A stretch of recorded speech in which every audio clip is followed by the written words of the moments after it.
Welcome to the Renovating Riches podcast. Entrepreneurs from Houston teaching you everything they know about entrepreneurship and real estate with the best guests in the real estate industry.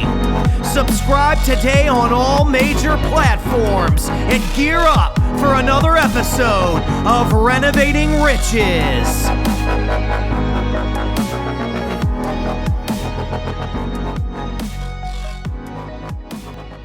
Welcome to Renovating Riches Radio. Today, we got a special guest, man. Thank you so much, Daniel, Appreciate it, man. for coming in. Thank you. Daniel Chad Moore, the king of Propelio is what they call him. He doesn't call himself that way, just so you know. They call him that way. And he actually had a very successful event in Houston. What was on the 21st? They had we were just chatting offline. They had almost 200 people show up, anywhere in between 100 and 200, including vendors. And they had guys coming from San Antonio, my friends Michael and Charles and Gancito and a couple other people. Do you have anybody coming from Dallas?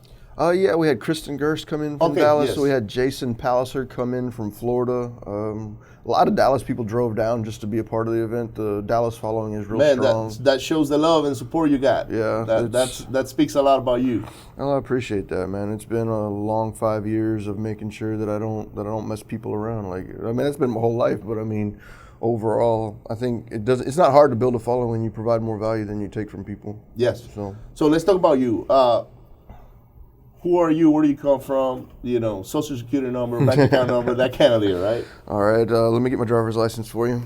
But you got one? Man, I'm nothing special. I don't ever try to pretend like I am. Right. Grew up in East Fort Worth. Spent most of my youth in trouble. By the time I was 19, I'd already done enough trouble that I was looking at life in prison. Wow. And that was an eye opener for me. And coming off the backside of that, I'm just kind of. When I was locked up, I was reading books. How long did you serve?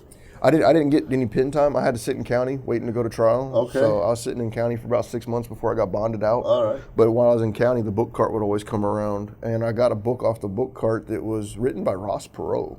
And I don't remember the name of it, but he just talked about how he got his start in real estate and all that stuff, and it just kind of planted the bug. And then whenever I got out, I was walking through Walmart, and there was the bargain book bin.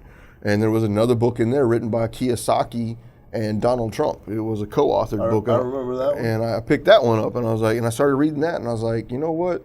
Maybe there's something to this real estate stuff. So I went out and bought another book that same week, and that was Robert Kiyosaki's Real Estate Advantages. And I was 23 years old when I read that. Wow. And then whenever I read that book, I decided, you know what? Real estate's what I'm going to do. And I went out and bought my first flip when I was 23. We had somebody on the show that had a very similar trajectory, and this guy is killing it right now. Shout out to Robert Cannon. If you're watching or listening to Robert, he went to prison, and while he was in prison, he did spend a few years, a couple of times. He did a lot of soul searching and a lot of reading. But anyways, this isn't about Robert, about Daniel. But it's kind of interesting on how the universe might take you through a path. To open your eyes and sort of push you into a whole different direction without you even knowing it, because you were just trying to spend some time by reading a book. Because what else can you do? I was bored, and there wasn't a whole lot on the book cart that was interested in me, and I was like, I just remembered Ross Perot from being this tall. Wow. And just remembered how rich he was, and I was like, let's just see what rich people think. And I picked up the book, man. After you read the books, right, and you got out, obviously, how long did it take for you to go strike a deal?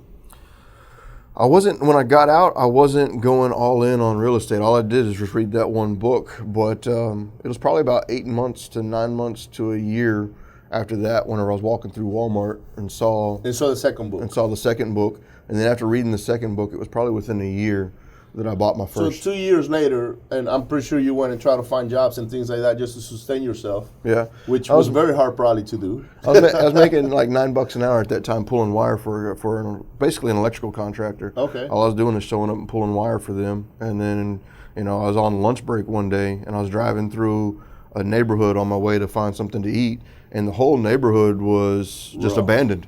Like Wow. it was a pocket of townhomes in the middle of pretty much downtown Dallas. It was just a one city block full of townhomes, and I was driving down the road, and it was pretty much abandoned. Every house on the block, the left side of the street was fully occupied. Well, it was abandoned during the day. Yeah, that's a good way of putting it. It Yeah. was something else. that ties in really well to how that whole property went, because the one side of the street was completely occupied, the other side of the street was completely abandoned. There wasn't a single occupant on the other side that was there legally, and it was just for whatever reason in the back of my head, I was like, man, that's what these books talk about. That's an opportunity. And through that, every single house on that side of the street had a realtor sign in it, all different realtors. And I ended up calling up one of the guys. His name was Andrew from Coldwell Banker. And I was like, hey, man, I want to buy this house. And he's like, well, are you pre-approved? And I didn't have a clue what I was talking about. I was like, no. And he's like, well, call your bank up, see if you can get a loan. If you can get a loan, call me up, and I'll come show you the house. So during that lunch, I went over to my bank, which was just right around the corner, and I sat down with them. And they ended up pre-approving me, like right there, for like a $70-something thousand loan, $80,000 loan. And the house itself was like $44,000. So I was like, all right. More than enough for you to go get a property. So I'm sitting here thinking I bought the house. And I called Andrew up, and Andrew was like, all right, I'll come by, I'll show you the house. We go in there. All the copper had been stolen. All of the windows were busted out. It was boarded up. And when they stole the water lines in the house, the meter outside wasn't completely shut off. So the meter just ran inside the house. It was just, the carpet was soaked. It was full of mildew. It was just nasty. Wow. And did the bank fund that deal? That's the interesting part. That's the interesting part. So I did get the property under contract for $44,000, and they sent out a bank appraisal. And when the bank appraisal came out, like, I'm sitting outside waiting for him to show up. He pulls up in his Mercedes and his Gucci glasses, and there's a piece of plywood covering the front door, and I have to pull that back so he can get in. And he's just sitting there looking at me like, what am I doing here? Am I about to get robbed? What's happening here? And I got him in there. There's no lights in the house or anything like that. And his little Gucci loafers are splish-splashing through the carpet. And he's looking around, and he's like, what's going on here? I was like, well, I'm putting granite over here. I'm doing all that. And he's like, you planning on doing all that before you buy the house? And I was like, hell no, I'm not doing all that before I buy the house. He's like, well, all this stuff needs to be done before I buy it. I got to appraise it as it is. And I was like, all right, well, that's no problem. He's like, but with the loan you're getting, you're going to have electricity. You're going to have heating and air conditioning. You're going to have a stove. You're going to have all this stuff. And I'm like, well, that sucks. So I move forward, and they give me the list of repairs from the bank. And I've got like a 35, 40-day close with my contract. And I'm sitting here thinking, well, damn, I know that this is an opportunity. Like, my due diligence on this property was, I looked at the tax rolls. Tax rolls said it was worth like $84,000. I've got it under contract for $44,000. I'm going to make money. 50 cents on the dollar. That was my due diligence. That was all I did. That's all I did. What year is this? What year was this? This was 2006. Okay. Yeah, this was 2006. Yeah. So I was able to, the loan that I applied for was 103% financing. So 100% of the purchase price and 3% of the closing costs. Okay. And, but they gave me a long list of repair addendum. And I was like, okay. I quite literally moved into the hot water heater closet of the house. And what I was doing was, because my work was like 3 blocks away. So I'd go to work in the morning at 8 o'clock. At 5 o'clock when I'd get off work, I'd just drive around the corner. And from 5 o'clock in the afternoon till about 4 or 5 o'clock in the morning, I would work on the house. That's crazy. I'd go in there. You were putting sweat equity before you even closed on it. I rehabbed the house before I bought it. Wow. Like, that's the complete wrong thing to do. Yeah, that's like, you don't do that, guys. Like, literally, like, that's not what not to do. There's other programs today that will allow you to go do that. Yeah, most definitely. That was just ignorance, but just determination on top of that. Yeah. It was the middle of winter, cold as hell outside, and I'm living in the hot water heater closet for like the next 3 weeks, just doing everything I possibly can to get that repair list taken care of. So I had to go through, get all the stolen copper taken care of. I had to go through, I didn't have an air conditioning system. I sure as hell didn't have $8,000 to put 2 new air conditioning systems in. So I just put those little unit heaters. Units, yeah. No, not window units. Probably could have done splits. that too. No, just, those little ceramic heaters you put underneath your desk at work. Oh, yeah. I put all those up in the ductwork. Because it was the middle of winter, I put all those up in the ductwork and I tied them back to a thermostat on the wall. So whenever the inspector came by and he turned the thermostat on, it'd blow hot air. Good. So like I tricked the inspector. I faked my way through everything I possibly could because I saw opportunity there. But what I was saying earlier, you're talking about like how many people were living there that shouldn't have been living there. Man, like while I was there, these are townhomes. Townhome after townhome after townhome catching on fire. Oh, wow. Because people were moving in and they were starting fires and they're trying to stay warm because it's dead middle of winter. Right. And like between me contracting it and closing, 2 of them had caught on fire. Wow. And between me contracting it and reselling it, about 5 of them caught on fire. So one of the units that caught on fire was my next door neighbor. We shared a common wall. Right. And whenever the fire department came out to address that fire, they cut through my roof too. So they cut a big hole in my roof, a big hole in that roof, and just soaked the attic space out of both of them. So now my second story attic is collapsed. And you had already closed on that? No, I was in the process of trying to get to it. So in the process of trying to get to closing, I now had to replace all the sheetrock upstairs. Oh, wow. And that soaked the whole thing down again. So man, it was horrible. But I finally got to the end, and I'm a week away from closing, and I'm just like pulling through the final end of the repair addendum. And I called the bank for a reinspection. They send that inspector back out, and he's like, well, I need to see permits for the hot water heater. I need to see all this stuff. I need to see your receipts. And I'm like, man, I did all the work myself. And he's like, well, that's fine if you own the house, but you don't own the house. And I was like, he's like, I'm not giving you anything. So like, man, it was a fight, but on the other side of it, the bank was able to pull it off. They sent out another inspector. The other inspector was like, all right, we'll let you go. You got everything done you needed to do. And it cost me like $300 and I closed on that house. Wow. So determination, right? Yeah. That house was going to be yours regardless. And by the time you finished it and closed on it, did you sell it right away or did you stay there living? Well, no, so I didn't get a hard money loan. This was conventional, yeah. It was a conventional loan. And 2006, if you were breathing and had a pulse, you could get a loan. You get in it, you know. And I did, so I got into it. But let me explain that previous 3 weeks of work was shit. Like it was whatever I had to do to get an inspection done. And and you were working until 4:00 in the morning. Then you were taking a nap because you had to go to work. And I'd go to work. I'd take a bath in the bathroom up there. I'd just take like a bird bath in the bathroom at work. Right. And then I'd go to work. Man, I was exhausted. I was working 100+ hour weeks, just around the clock all week long. And I didn't take a single day out. But after I closed on it, I had a really crappy house to live in now. Like the work wasn't, so I didn't have any repair funds. So I was only making $9 an hour. So immediately after I closed, I went back for a home equity loan because the appraisal when I bought it came back at like $70,000. Yeah. And so I bought it at 44, it appraised at 70,000. So you could have cashed out a couple, 10 grand, something. I pulled out about 12 grand. Right. And so with the 12 grand I pulled out, I bought 2 new air conditioning systems. I didn't have somebody else install them. I read a book on how to install air conditioning systems. Yeah. I put 2 new air conditioning systems in the house, and then I proceeded over the next 2 years to rehab it all myself. Like every single paycheck, I'd get an extra $150. And that extra $150 would go to clearance items at Lowe's or Home Depot, and I'd go just run the circles. Every single day, I'd hit up 3 or 4 Home Depots, 3 or 4 Lowe's. Man, you should have write a book, the 2-year flip. You know? It worked out well for me because the tax code, like at the end of 2 years, if I held it as a homestead for 2 years, I don't have to pay taxes. No. So whenever I turned around and sold it, I sold it for like $150. Wow. And whenever I sold it for $150, my check at the end was like $97,000 and some change.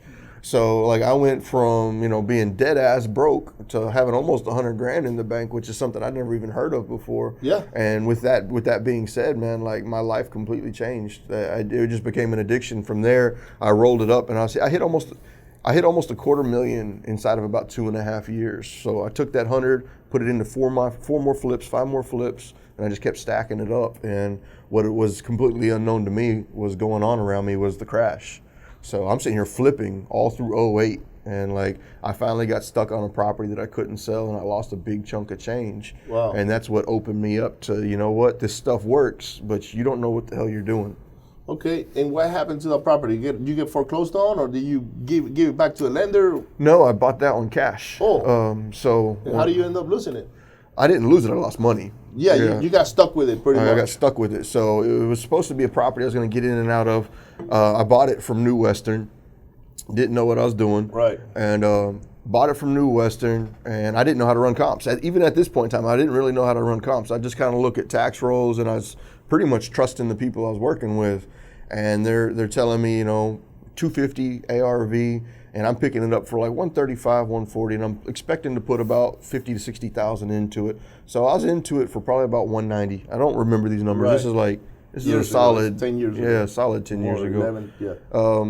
That to be said, I get into it. I'm into it for about, when it's said done, about 190. I'm thinking I'm going to be able to sell it for 250. I'm not able to sell it for 250. I ended up holding it for over a year, trying to get it sold. And once a property sits on the market for over a year, you're almost dead trying to sell it. Yeah, all the agents are going to come back and say that this thing has been on the market for X amount of days. There's got to be something wrong with it. And they don't even mess with it anymore. It was a busy street. That was my mistake. I didn't know that busy street was going to mess me up like that. So I learned my lesson there. But by the time I sold it for like 202, 203. So you got your money back, and I ended up taking about $20,000 loss on it because I ended up someone broke in the meantime, so I had to repair all the vandalism, and then once you take out agents' commissions and then taxes for that year and everything else, I ended up taking about $20,000 to $25,000 loss on it. It happens to all of us. So, but that came with a surprise to me because I knew right then and there I was seeing other people in the market doing bigger things than I was doing. So I'm sitting here saying, apparently you don't know enough, you need more education. So I went back to what I normally do, which is buy a book. And that one was, I believe it was Real Estate Advantages by Robert Kiyosaki. And he talked a lot about, you want cash flow, you want cash flow, you want cash flow. And he said, multifamily apartment complexes. So I'm like 26 now, 27, somewhere in that range. And I read that book and I'm like, okay, so I can do multifamily. Multifamily is not any different than single family, except for buying one house, you're getting 50 of them at one shot. Right. I put an 83 unit apartment complex under contract. Oh, wow. So at 27, I was able to source a key principal to back the loan. And through that, I put an 83 unit apartment complex under contract. And I really wish to this day I was able to pull that one off. But while I was under contract, my KP backed out on me. His wife got cold feet and was just like, I'm not comfortable with doing this. I don't want to do this. This guy has no experience whatsoever. Like all the logical things that you could probably say. Yeah, but they could have said that from the get-go. Yeah, so I'd already tied up money in earnest money deposits, tied up money in due diligence, and then I had to forfeiture all that whenever it came time to canceling the contract. So I lost like another 30 grand right there. It was just like boom, boom. So inside of about 7 to 8, or inside of that year, and then another 5 to 6 months was under contract with that other one, I lost 60 or 70 grand. And then my lifestyle changed during that time. When I first started out, I was living dead broke, and then I got hood rich. I went out and bought the Tahoe, put $30,000 worth of stereo equipment in it, bought the Briggle ranch house with the horses. Bling. Yeah. Did all the stuff I shouldn't have done, And with that to be said, my expenses were high, so my bank account's doing this while I got all this money over here tied up in this house, not doing anything. So this is doing this. This is stuck. And, so my finances flipped during that time, and it was just like, man, I did good, and obviously my ego's getting to me. Something's gone wrong. I need to take a look at what the hell I did wrong and get this shit fixed. So that's what I did, man. And this is what year is this, roughly? That would have probably been 2010, 11. Okay. Somewhere around there. And the market at the time is coming around. So that one that I got stuck in I probably bought around 2009. Right, so you had it for a couple of years. Yeah, and I got stuck on it until probably around 2010. And then when I offloaded that, I got that 83 unit was a short sale. A guy bought it out of California. He remotely managed it and did a very poor job of managing the asset. So he had bought it just a couple of 4 or 5 years earlier, and I could see the purchase of the sale on the on the commercial MLS. And he had bought it for like $2.4 million or something like that, and I had it under contract for $1.1 million, and it was 83 units. Wow. And that asset right now would probably trade for about $80,000 a door, and back then I picked it up for probably about $16,000 a door, somewhere around there. Wow. So it would have been a slam dunk if you kept it, especially right now. Yeah, big time. So what happened after all of that? How do you start, turning the ship around, right? Or or changing the strategies or getting better at it? So at that point in time, my liquidity went from around $250,000 down to about $100,000. Right. That's all I had left, and my monthly expenses were pretty high. I was still working in a W-2 income, and I was just flipping and doing all my stuff on the sidelines. And I got my wife got an email. And she said, hey, Robert Kiyosaki's coming to town, and he's going to be doing some training. And I'm sitting here thinking, well, hell, man, like, where else should I get my training from? That's the guy that pretty much got me on the road. Right? So I show up to one of those free classes that you go to on a Thursday night. And, Reach that, pour that. Yep. 3-weekend deal. Yep, and then I bought into the 3-day weekend, and then after buying into the 3-day weekend, I was like, man, I'm gonna buy the package. Right. Well, I sank all of my liquidity into the education. I was like, man, if I was able to build $250,000 by myself being stupid, I could easily drop $100,000 on this and get all of the education from the experts. Yep. And that was the free money and all that stuff they talk about, yeah. And that was the biggest scam I ever saw in my life, man. Wow. What they did to people in that was just hideous, man.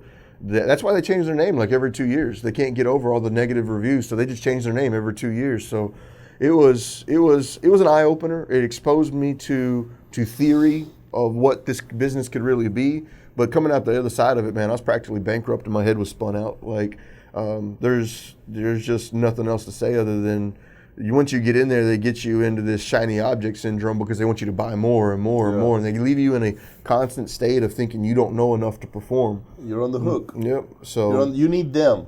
Yep. It's like they become your drug of choice by design. By design. So that's unfortunate to hear because there's actually good events out there. Oh yeah. But coming from Robert Kiyosaki, somebody that I actually look up to the guy. I sure as hell do. I don't look up to his educational events or whatever. I've actually never been to one. Mm-hmm. I know there's a few of them out there that they follow the similar path, and they take people. They're designed to take people's money. They're not designed to teach people enough that they can go on their own. My history is like, I pretty much got kicked out of every school I ever went to. Right. Just like I don't conform very well to structure. I like to kind of have my own independence and my own thoughts. Well, I stayed true. Like they kicked me out of Rich Dad too. Like when I come off the backside, I got kicked out of Rich Dad. You didn't get a refund? No. Like it was crazy. I sat down in a room just like this, a little small closet at one of these damn events that I went to. I showed up to the event and they pulled the director of education into the room and they sat me down at a little table like this. The director of education was there and another man. Excuse me. And I'll never forget the day, man. Me and my wife were sitting there, the director of education and this other guy, and he pulls out this little manila folder. Like it was like FBI style. I feel like I'm being interrogated, man. He sets it down, he opens it up. Which you have been in the past, right? Got your flashbacks, you know. I'm sitting here thinking, all right, what's going on here? And he pulls out this piece of paper and he looks at it for a second, he sets it down, and he pushes it across the table to me. He's like, what's that? And I look at it, and it was a fucking bigger. Excuse me, it was a Bigger Pockets post. There was somebody who was on Bigger Pockets, and they said, "Hey, I'm going to a Rich Dad training this weekend. Has anybody in here ever done one? What are your thoughts?" And I didn't bash them at all. I just went in there and I said, "Hey, I went to it personally. I would do it again because I can't complain about who I am today, and I'll never complain about who I am. But the money that I spent on that program would have probably been better served if I had spent it on a local mentor that understood my local market and how to operate in my local market versus spending it on high-level theory that I could have got for free. But the thing that I got out of Rich Dad that I'll never, ever, ever be able to say was a negative was my network. Like the network of people that I met within Rich Dad gave me, lending options, not from Rich Dad education, just from the people I met there. Because you get doctors that show up in there, they got, $700,000 sitting in their bank account, and they're not out there wholesaling, but they'll fund you the money. So that's all I said. And he's got a freaking copy of it, and he's looking at me, and he's like, you know that you're in our Rich Dad Hall of Fame, right? And I was like, yeah. And he's like, you're supposed to be supporting our company. You know that, right? And I'm like, all I did was tell them the truth. And I didn't tell them that I wouldn't do it and I wouldn't recommend it. I just said that what I got out of it was a really good network. And if you're truly looking for education, that's better somewhere else. And he's like, well, I need you to understand this. And I'll never forget how he said that. He said, we are in the business of selling education. We are not in the business of providing education. And until you understand that, you're no longer welcome here. And he kicked me out. which is good. Yeah. Now, because now you can literally say what it is, but it is good that you are mentioning that. Like, so the networking portion of it is pretty important. It was phenomenal. Like, they've got, thousands and thousands and thousands and thousands of members. So I was constantly being exposed to thousands of people that understood real estate, and a lot of them were higher net worth individuals. So I went to an event similar here in Houston. So I was part of New Peaks, which was Success Resources at some point. It is Success Resources now, and that's all they do. They sell education. Now, you know very well that people that buy education, 99% of them don't do anything with it. Right. Like guys like us, the 1%ers are the ones that are going to go take it and run with it, right? So they had a real estate, class attached to it.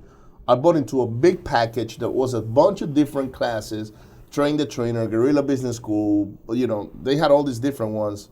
They had one called Warrior, which I actually suggest to everybody to go take. That one I support 100%. But they had this real estate one, and I'm in real estate, so I'm like, I'm gonna go and check it out. And I sit on the front row, and the trainer is out there talking about how he flips houses in Philadelphia and whatnot, and he's going through stuff, but some things weren't really clicking. I was like, man, I'm rehabbing. What he's saying right now is kind of like, that make no sense, And I started asking questions. Does anybody have any question? I will raise my hand. Yeah, hey, what, so I was putting this guy on the spot, but without even realizing myself that that's what I was doing. And then one of the things they said at the beginning is you're not allowed to exchange business cards. And that was weird. But I was like, okay, I'm going to play by the rules. Well, this lady who's actually now actively involved in the real estate investing community in Houston came and gave me a card. So, Ricardo, your questions and this and that. And she gave me a card. And I took the card and I was like, put it in my pocket. And they saw me. And they're like, hey, man, we need to go talk. And I was like, for what? I was like, you're exchanging business? No, she gave me a card. I never gave her a card. Right. She gave me a card. No, you need to go. So they had actually already, spotted me. And they literally kicked me out right there on the spot. And then I rode back to the school. I was like, hey guys, I went to a real estate event and you guys are doing this. The networking portion of it is the most important one. These guys are not pushing us. Like, yeah, we heard that before. We're going to drop them.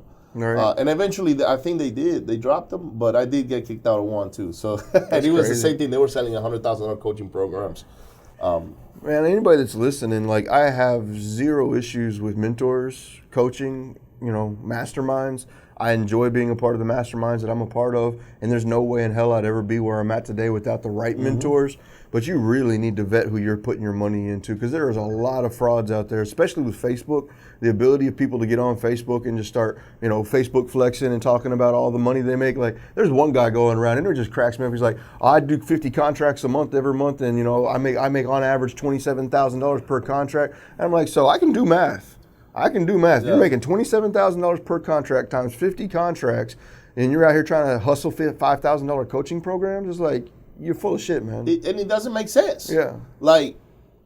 If you're really making $25,000 a contract, do you really have time to go do $5,000 coachings? Yeah, especially when you can see all day long. That's all you're doing on Facebook is give me $5,000 so I can coach you on how I made millions a month. It's you're let's just put some basic math to that. Even if it's $10,000 a contract times 50 contracts, that's $500,000 a month you're pulling in.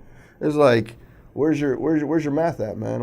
You're doing $500,000 a month over here just at $10,000 per contract, but you're over here Facebook hustling $5,000 coaching programs. It's it don't make sense. That makes sense. I agree with that. I don't disagree with paying the right mentors. Right. That are actively doing the business itself. There's a bunch of guys out there that are wholesaling or flipping or whatever the lane might be. There's plenty of lanes here. Just go make sure you look at their business. Hey, how many properties did you put on the contract last month? How many people did you hire? How many people did you fire? Those are the questions that you should be asking. Now, how big the check was, because in reality, you put a $25,000 check. Yeah, but how much do you really net from that check, right? What was your overhead cost? I know what that feels like. Right? You put, I just got $25,000, and it just goes, it goes in salaries, it goes in the office, Marketing. Marketing is a big one. I know. Marketing costs has gone up through the freaking roof. I was just talking to a couple of experienced wholesalers in town, and they were telling us, man, our acquisition cost is $5,000 right now. And I was like, man, that's tough, because if you bring in 10, which is average assignment of contract in the U.S., you're really left over with 5, and then you still got to pay out. You got to split overhead. that up in all the different ways, and you really made nothing. So, okay, so you went, and that was sort of what year were when you got kicked out of about 2012. 2012. What happened after that? Coming off the backside of that, like I said, I dumped most all my liquidity into it. Because my thought process was, you know what, I've already done it once from the bottom. I'll go buy the most education I can, the best education I can, and I'll just, boom, I'll hit it again. So coming off the other side of that, my expenses had went up during that time. My liquidity went down to 0 now. So what I ended up doing was, fortunately, I was smart enough, at least during that time, to anything I had equity in, like my cars, my house, I had equity in all that. So coming off the backside of that, I was spun out. Like, you know, they're all trying to, oh, you need to do short sales, you need to do wholesales, you need to do mobile homes, you need to do foreclosures, you need to, so like you can't. All kinds of different so objects. I'm doing 90 different things and I'm not doing any of them well. Right. And so I'm just sitting there watching everything just go downhill. So I saw that I was, you know, probably 6 months away from not being able to afford my house or anything else anymore. So I sold my house, sold everything I had that had equity in it, and I bought a $1,200 mobile home in the middle of the hood. And I just moved into that. And when I moved into that, were you married at that time? Yeah. Like, what was that transition for your family? Man, I was lucky, man. I'm more than lucky. Like, I'm blessed to have the wife that I have. So my wife grew up extremely poor too, man. Like, she grew up on the poor side of the town, and you know, we both did. So all of that to be said, you know, she came up with me from the beginning. That first house that I bought, that, you know, we lived in the hot water heated closet, I met her towards the back end of that project, and she rehabbed all these houses with me. Like, so she saw the beginning, and she saw this, and she supported me 100%. So we sold the horses, we sold the ranch, we sold everything off, moved into that mobile home, and we spent the next 2 years living in that mobile home, just trying to get that business off the ground, trying to learn how to wholesale, trying to learn how to do all that. And as I got closer and closer to the end of that 2 year span of just not really getting anywhere, I quit my W-2 job at the same time. I was just like, this is going to be the path of my life. I am going to make this work. I don't care what happens. My first year, at that time, my W-2 job, I was pulling in about $90,000 a year. So I had a decent little W-2 going on. And between that and my flips on the side, I was living pretty fat. But I moved into the mobile home. My first year, I filed a tax return. I made like $16,000. It was a shit year. Wow, you went from owning ranches and big houses and nice vehicles and all that into moving back into a mobile home. So that's a very humbling experience, right? Mobile home park. It was a Section 8 mobile home park. So it was a pretty crappy little place. But all that to be said, at the end of that year, and then going through almost another 6, 7, 8 months again, I'm like, it's just not working for me. For whatever reason, I'm just not figuring it out. I got a hold of a mentor that was a solid mentor, and he's like, man, why are you out here wholesaling? Why are you out here trying to do short sales? Why are you out here trying to do all this crap? He's like, how'd you make your money? And I was like, I made my money rehabbing. And he's like, why aren't you rehabbing? I was like, well, I don't have any funds right now. And he's like, well, you didn't have any funds when you got started before either, did you? And he's like, where'd you make all your money? I was like, rehabbing. He's like, why? And I was like, well, I know construction. Like, well, I've got, at that point in time, I had probably 15 years of construction background on me. I started in construction when I was 13. So I was a full-time employee at 13 from there on. He's like, man, just get back to rehabbing, man. Like, lean on that network that you found over at Rich Dad. You know, start borrowing money from them. Because at that point, I'd never borrowed money from anybody other than the bank. I didn't. Yeah, you use leverage. Yeah, it didn't make sense to me. Like, it scared me. If more paying 10%, 12%. Well, back then it was more like 14% interest, interest-only loans. And I remember my first hard money loan was 16.5%. I've never had a hard money loan. Well, I did. Yeah. I did. I had 16.5%. But I got it after I ran out of cash. So I went and bought houses cash. I ran out of cash because cash runs out at some point. And then I was like, man, I want to continue doing it. How do I do it? And that's when I learned about hard money, and that's how I got into it. But I only did 4 or 5 deals like that. Then after that, I tapped into private money, which was much better. I wish I'd known about it, or at least, you know, everybody talked about it, but it scared me. For whatever reason, man, it scared me. Yeah, debt. You're getting in debt. But I finally had a mentor that pushed me over the edge and was like, man, just start borrowing money. And well, I just started calling up the people that I met at Rich Dad, and they started saying, yeah, I'll fund you the money. And, you know, from out of nowhere, I was just like, all right, well, I'm not going to do anything other than rehab. I'm done with all this other crap. I'm just going to rehab. And my bank account started coming back up again. And, you know, it was from there that things started really working out for me. And then after I got my money back up, I was like, you know what, I'm going to start trying to wholesale some more. And you know, because I wanted more flips. I didn't really want a wholesale. I just wanted flips, and I wasn't able to get them from wholesalers. So I started doing my own marketing probably around 14, 15, and then that's just kind of what I did. Good, man. So how do you go from being a flipper into Propelio? Like, what was that transition like, and why? Like, how did that idea come to your, you know, mind and said, I'm gonna go come up with a software that does all of these great things that you guys provide through the platform? It was an accident. It really was.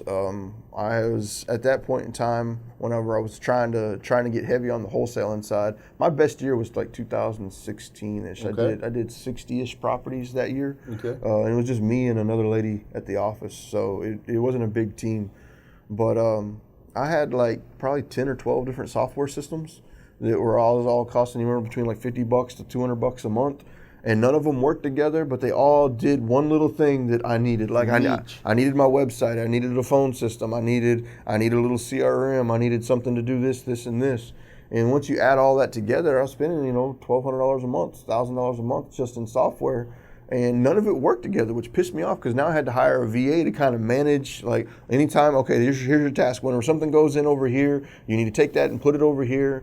And I was in a mastermind with a real estate investor mastermind, and one of the guys in the room was also a software developer. And I was just like, hey man, is there any chance you could build me out this little piece for my business? This little piece is what I really want from a whole team to work together on. And I paid him $10,000, and he made this little program that did what I needed to do.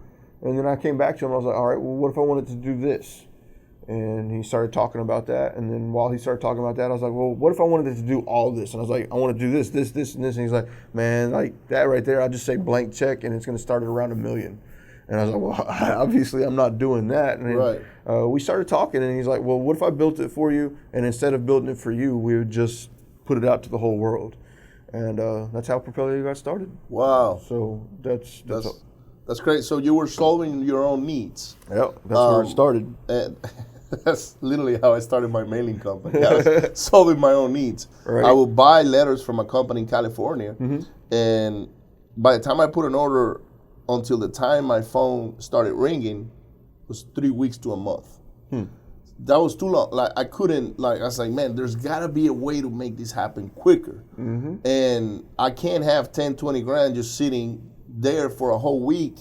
And then by the time I go look at the property and negotiate and all that and close on it, you're looking at 3 months to, 30 days to 90 days. It's a long so wait. I'm out 120 days from putting $1 in, right?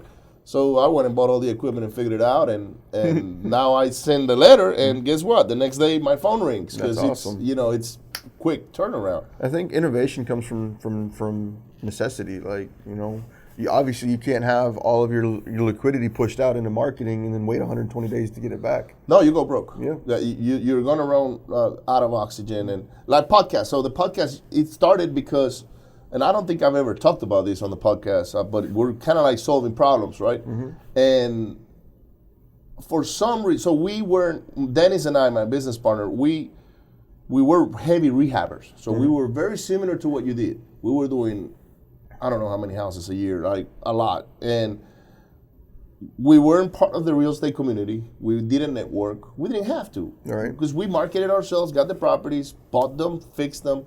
We grew a huge general contracting crew for ourselves. So all our employees were directly. We didn't have to go find, an AC guy or whatever. We had all these people in place. And what happened was somehow other people started getting notice of us. And they will say, hey, can I go? We had a warehouse. And can I go to your warehouse? Warehouse materials and stuff, right? And we're like, sure, man, come anytime. And we're like just dressed like you, flip-flops and Bermudas. And that was our lifestyle. And we loved it. Right. Because we both came from corporate. So we're like, man, I don't have to dress up anymore. And every day somebody new will show up. And every day, and Dennis one day is like, dude, you got to stop this shit. And I was like, stop what?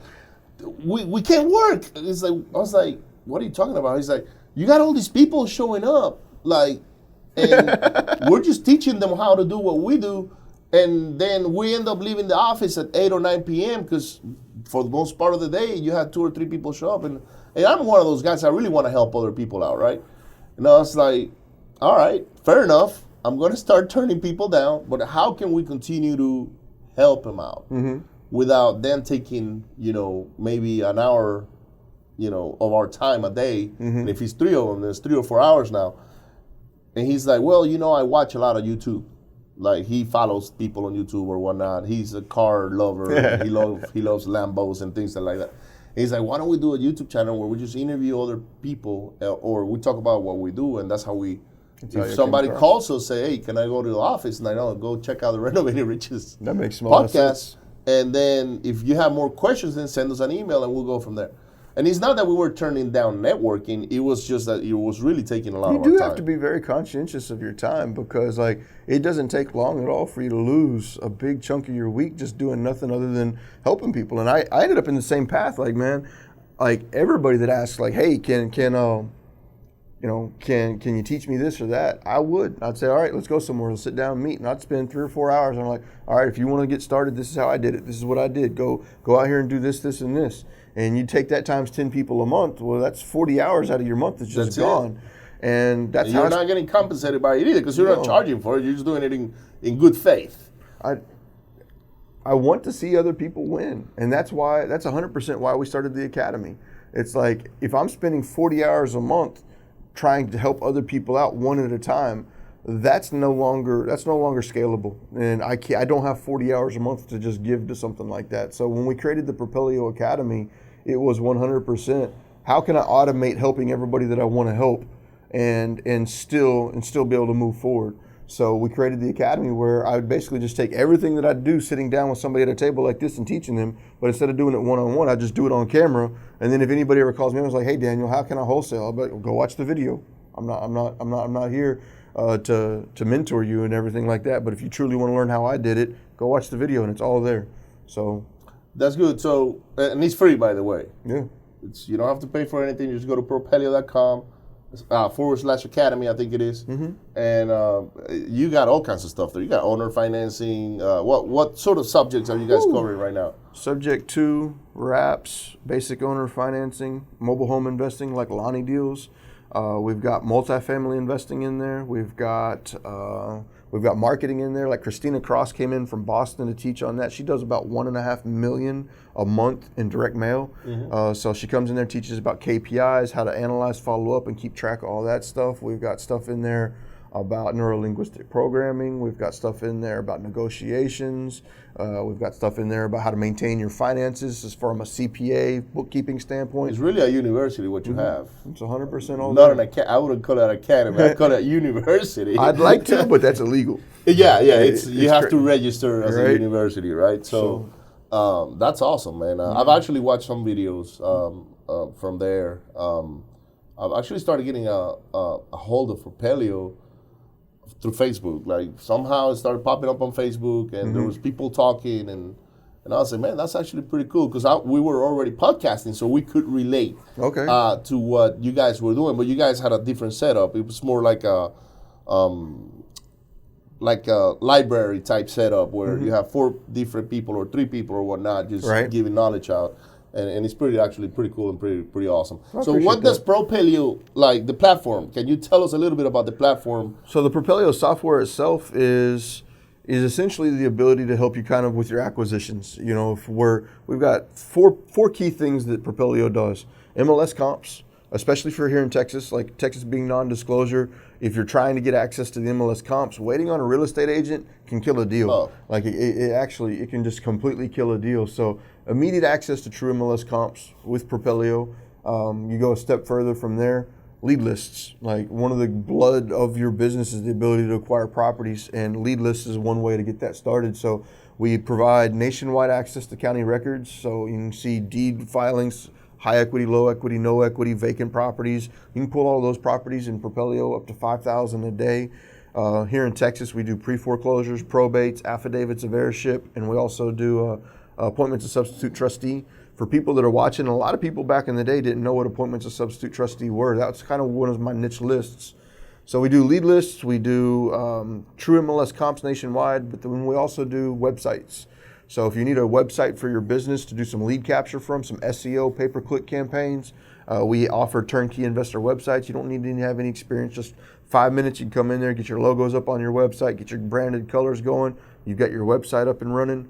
And then we do a Driving for Dollars app. So with the Driving for Dollars app, you can go out, do your driving. It'll show you on the map where you have driven, so it's easy for you to see that. It's also a team-based system, so you can see where your other drivers have been going.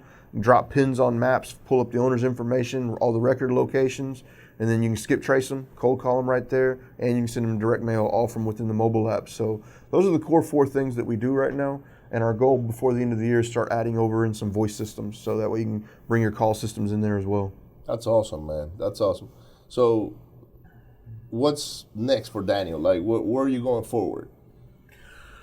Oh, man. I've got 2 really big thought processes in mind right now. One of them is essentially, I'm looking, and I'm not even looking, I'm going to establish, this is a lofty-ass goal, but I'm establishing essentially the opposition to NAR for real estate investors. Establish some sort of lobbying legislative body that is truly there for the people, kind of create a code of ethics, kind of pull all that together, and start getting people to join a national body of real estate investors, so that way we can start defending our industry against lobbyists on the other side of the table, because we're losing a lot of our abilities to transact business with the way things currently are. Like, wholesaling is coming under fire under legislation, and we have no representation in it. All types of owner financing are coming under fire from legislation across the United States. And what sucks about it is, in some ways, it's a legitimate complaint. You know, somebody out there as a real estate investor, and I'm not even going to call them real estate investors, they're con artists. Yeah. They're a scam. Like, real estate investors don't screw people over. Con artists screw people over. And we don't want con artists in our industry either. No. But what happens is, once these bills get written to prevent the con artists from doing what they're doing, those same bills prevent real estate investors from doing what they're doing, because they don't put in the correct language to allow us to still transact our business. So if we don't unite in some form of getting together to lobby against these opposing powers, then we're really stuck in a situation where we're not going to be able to do the business we've been doing. So that's something that's high on my list that's moving forward probably within this year. And then the next step beyond that is I'm really looking to write 3 new books. Like, I've been really pushing 3 books in the back of my head, and those books are going to start this year. So I'm excited about that. Good for you, man. Well, man, thank you so much for coming to our podcast and sharing your journey and the good, the bad, and the ugly. And we wish you the best. Guys, go check out Propelio.com. If you're interested in knowing more about it, you know, just go to the Academy, and there's plenty of stuff to learn about. I mean, I don't think there's not a subject that you guys don't cover through the Academy right now. And feel free to use the app. I think you give it for free. There is no commitment for like a couple of weeks or something. You got a 2-week free trial, no credit card required. You can go in there, sign up with an email, and with an email you've got access to a full 14 days of the product. So one of the things I believe in is that I give far more value than I'll ever take. So with that to be said, my thoughts are, is after 14 days of trying it out, really, you know, I have no doubt in my mind that if you're an active real estate investor, you'll see the benefit of it and become a part of the Propelio community. Good deal. So, well, go to Propelio.com. You have a group as well, right? Yeah, Propelio group. Just search for Propelio on Facebook. We've got that out there. Make sure you watch the videos. They're pretty good. I watch them. I learn a lot by, you know, being exposed to that information. We don't know it all. Right. But certainly there's people in our groups that know their niches, and before you know it, you become better. And man, thank you so much for doing what you're doing with Propelio, Daniel, because it's really helping the community elevate to a whole different level. And you know, we all ships rise together pretty much. Oh yeah. And you're definitely doing that. So with that being said, guys, don't forget to hit share, like, and subscribe. Make sure you go and give us a 5-star review, and if it's less than that, let us know why. Okay, so we can improve it. Also, if you want to hear from somebody, send us a message. We'd love to have them on the podcast. And until then, you take it easy. Bye. Awesome.